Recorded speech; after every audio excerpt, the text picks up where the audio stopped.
You have to go.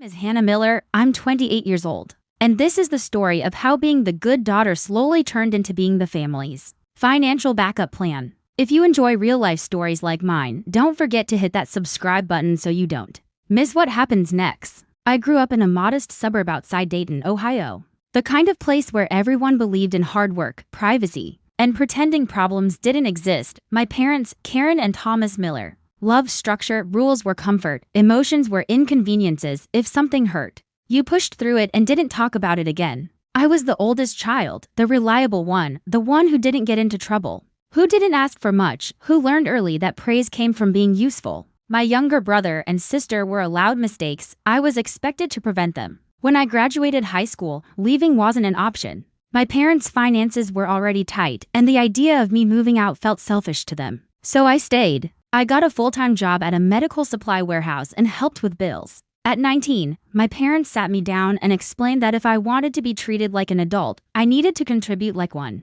That's when they introduced rent. At first, it sounded reasonable, a few $100s a month. Helping with groceries, utilities. I told myself this was normal, families helped each other. That's what my mom always said, smiling like the conversation was settled. But the numbers kept changing. Rent increased quietly, without discussion, whenever I asked why. My dad would shrug and say expenses went up. My mom would remind me how lucky I was to still live at home. By my mid-20s, I was paying nearly half of their mortgage while my siblings paid nothing. Still, I wasn't treated like a tenant. I had curfews. I had rules. I had to explain where I was going and who I was with. My mom commented on my clothes, my spending, my tone of voice. She went through my mail more than once and blamed it on habit. If I protested, she'd sigh and accuse me of being ungrateful. I tried to move out twice. Both times, my parents convinced me to stay. We need you right now. Just until things stabilize, your siblings look up to you. I stayed because guilt feels heavier than exhaustion when you're raised on responsibility. Here's where things started to crack. I began working longer hours, not because I wanted to, but because I had to. Rent, bills, groceries, gas, it all added up, and somehow my paycheck always disappeared before I could save anything. I was living like a guest in a house I was helping pay for. The argument happened on a Tuesday evening. I'd come home late, sore and tired. Still wearing my work boots, my mom was waiting in the kitchen, arms crossed, a bill in her hand. You've been distant lately, she said. I laughed, not because it was funny, but because I didn't know how else to respond. I work 12-hour shifts, Mom. She shook her head. That's not what I mean. You come home, eat, and disappear. This doesn't feel like a family anymore. Something in me finally snapped, quietly, cleanly. I said, that's because it doesn't feel like my home. The silence after that felt dangerous. My dad walked in, sensed the tension, and stopped short. My mom didn't hesitate. If you're so unhappy here, she said, her voice steady, then maybe you should just go. She didn't ask where I'd go. She didn't ask how I'd manage. She said it like a solution she'd already accepted.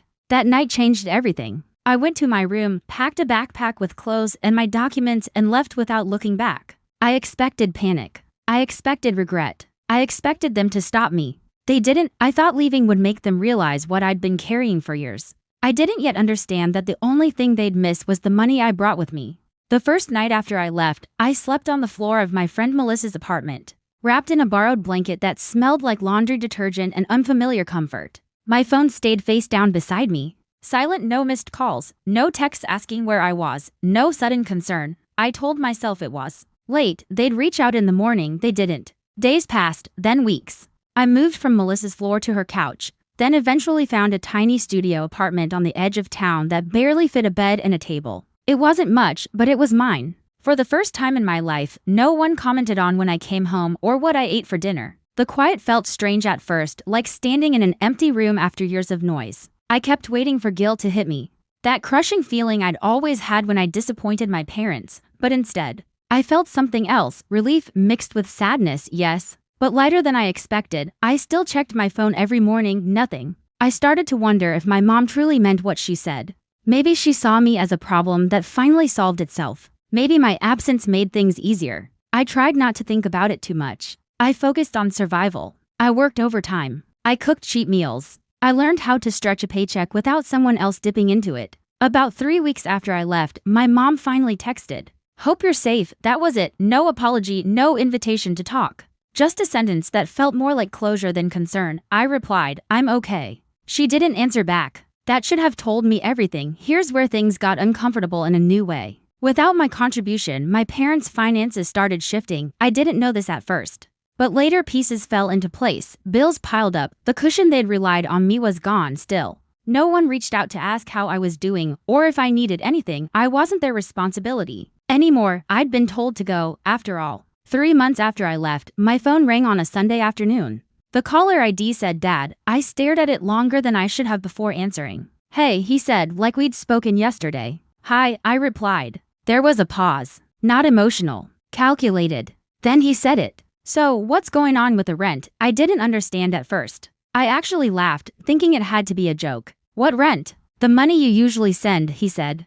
We haven't gotten it in a while. I felt something cold settle in my chest. I don't live there anymore. Well, yeah, he said, almost annoyed. But you still lived there most of the year. We budgeted around that. That's when it hit me. They hadn't called to check on me. They hadn't missed me. They had missed the role I played. I was told to leave, I said carefully. My dad sighed like I was being difficult. Your mom didn't mean it like that. That sentence felt familiar. Too familiar. It was always used to erase my feelings. What did she mean then? I asked. Silence. Then, things are tight, Hannah. I closed my eyes. They were tight when I was there too. That's different, he said. You were helping. There it was, not love, not concern, help. I told him I couldn't send money anymore. I had my own rent now, my own bills. He didn't argue, he didn't apologize either, he just said, we'll figure it out, and hung up. After that call, the guilt finally arrived. Not because I'd done something wrong, but because I'd been conditioned to feel responsible for their stability. It took everything in me not to transfer money just to make the feeling stop.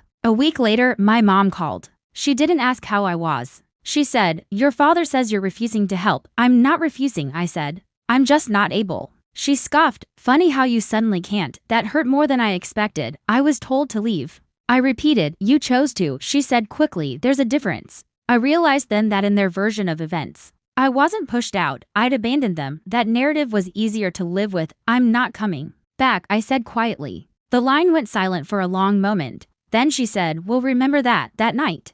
I cried harder than I had when I left, not because I missed the house, but because I finally understood. Where I stood, I wasn't a daughter when I needed support. I was a resource when they needed help. That realization hurt, but it also set me free. After that last call with my mom, something shifted inside me, not dramatically. There was no sudden surge of confidence or movie-style empowerment. It was quieter than that, like a door closing that I'd been holding open for years without realizing it. I stopped reaching out first. That alone felt rebellious. For most of my life, I'd been the one checking in, smoothing things over, making sure everyone was okay. Now, days passed without any contact. And I let them. I focused on building a routine that didn't revolve around anticipation or guilt. My studio apartment slowly started to feel like home. I bought a cheap lamp from a thrift store. I cooked the same 3 meals on rotation. I learned the sound of the pipes and which floorboards creaked for the first time. My space reflected me, not what I owed anyone. That didn't mean the past stopped creeping in. Every time my phone buzzed, my stomach tightened. Part of me still expected an emergency,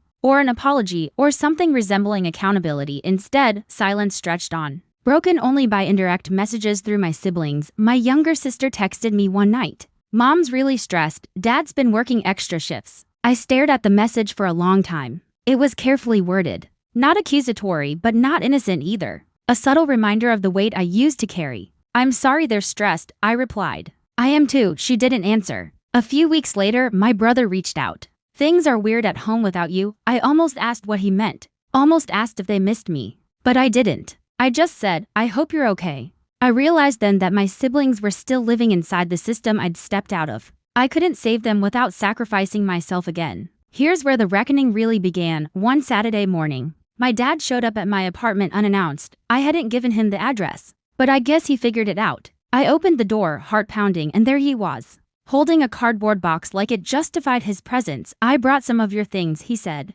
I stepped aside and let him in. He looked around my apartment like he was inspecting a hotel room. Too small, too bare, too temporary. You could have stayed, he said eventually. I didn't respond. He sat down heavily on my chair and sighed. Your mom's taking this hard. I folded my arms. She told me to leave. He rubbed his forehead. You know how she is. There it was again. The excuse wrapped in familiarity. I'm tired of knowing how she is, I said. My voice surprised me. It didn't shake. He looked at me then, really looked. We didn't think you'd actually go. That sentence landed harder than any insult. So it was a test, I asked. He didn't answer. I took a breath. I paid rent. I followed rules. I gave up years of my life because you needed help. And the moment I said I was unhappy, I was told to leave. He shifted uncomfortably. We did a lot for you too. I nodded. You did. And I'm grateful. But gratitude doesn't mean obligation forever. That seemed to frustrate him. Families don't keep score. They do when money's involved, I said. He stood up, clearly done with the conversation. Your mother thinks you're punishing us.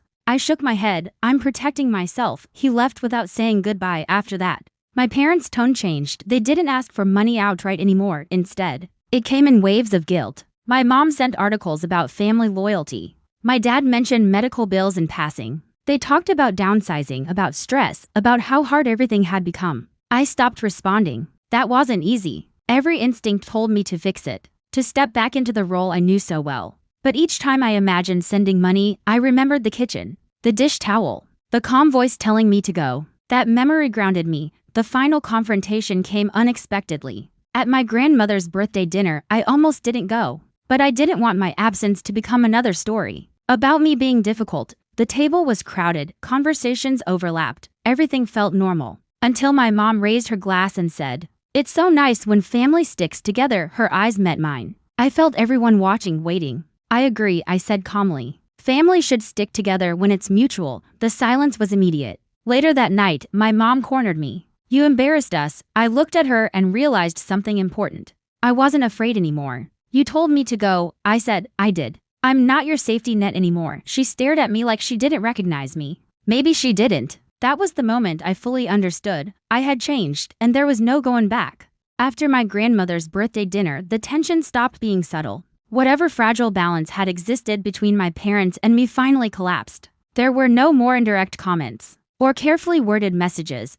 What followed was silence so intentional it felt loud. Weeks went by without a single call. At first, I told myself it was temporary. Everyone needed time to cool off. That's what reasonable people do, right? But deep down, I knew this wasn't about cooling off. This was punishment. Withholding affection had always been my parents' favorite way to regain control, and for the first time, it didn't work. My life, surprisingly, kept moving forward. I got a small raise at work. Nothing dramatic, but enough to breathe a little easier. I started sleeping better. I laughed more. I noticed how much lighter my chest felt when I wasn't constantly bracing for criticism or obligation. That scared me. Because if my life was better without them, what did that say about everything I'd been taught to believe? Then the emergencies started. My dad texted me late one night, "Your mom's blood pressure is high, stress isn't helping." I stared at the message for a long time. It was vague, no hospital, no specifics. Just enough information to trigger panic without providing clarity. Is she okay? I asked. She will be, he replied, but things have been really hard. One typed and erased multiple responses.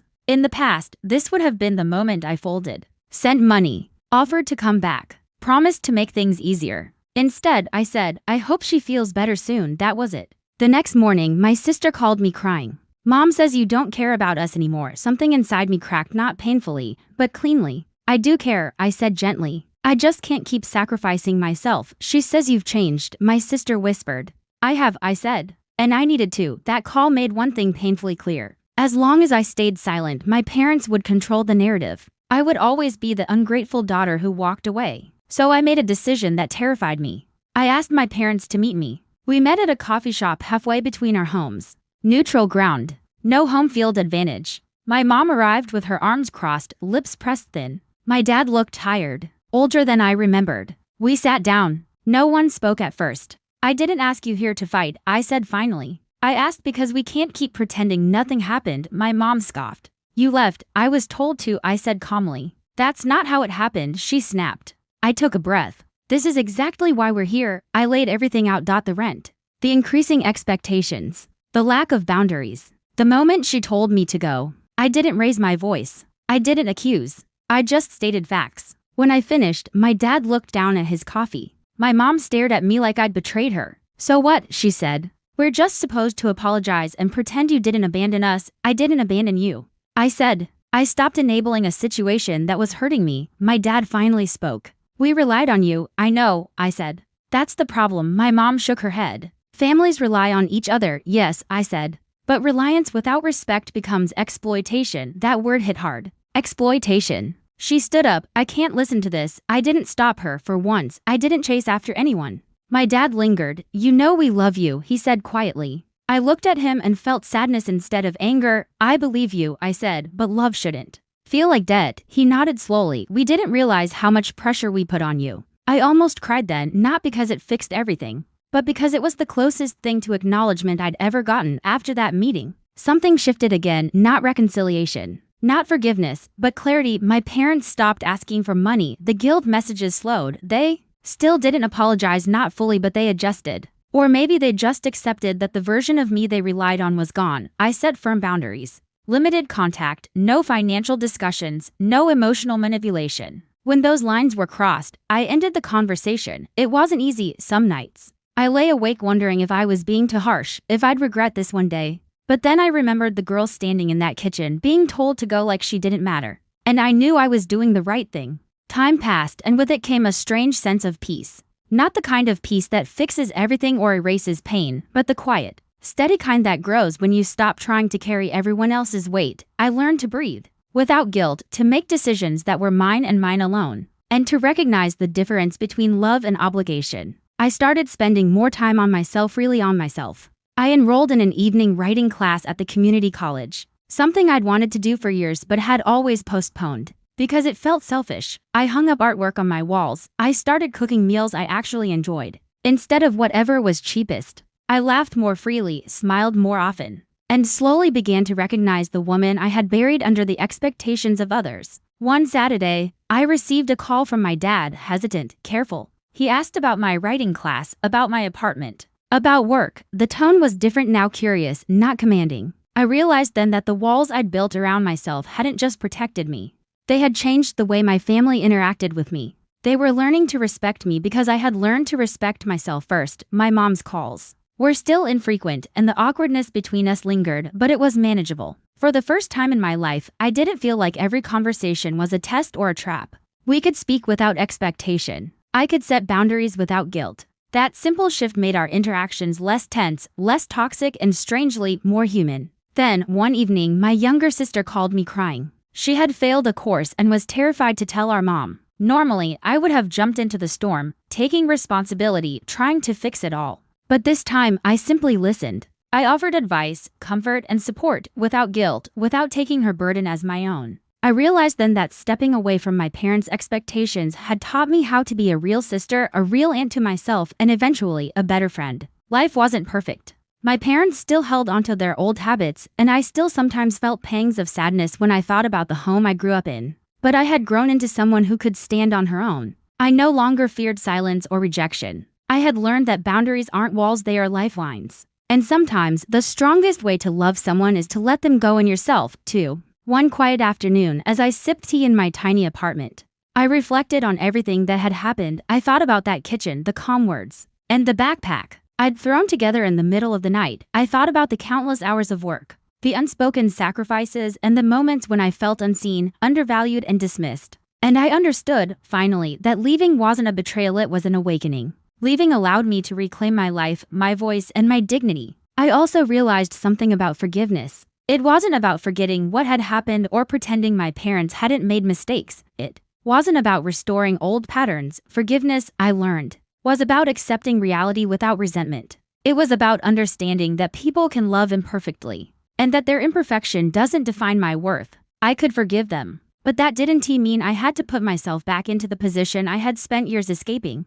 Months later, my parents and I had a conversation that felt almost normal. We laughed about something trivial. My dad asked for my opinion on a minor household repair. My mom complimented a dish I'd made for a family gathering. It wasn't perfect. It wasn't dramatic. But it was steady and it was real. That moment, simple, mundane, felt like victory. It felt like the peace I had fought so hard to achieve, one step at a time. I think the lesson I want anyone listening or reading to take from this story is simple but powerful. Family should be about love, not control. Support should be mutual, not transactional. And the moment you feel like your value is measured only by what you can give, it's time to step back, breathe, and reclaim yourself. Walking away doesn't always mean abandoning those you love. Sometimes it means saving yourself so you can love better, more freely, and more honestly. As I closed my journal that evening, I smiled softly. The house I grew up in would always be part of me, but it no longer defined me. I was my own home now, solid, whole, unafraid, and for the first time in a long time, I felt truly free.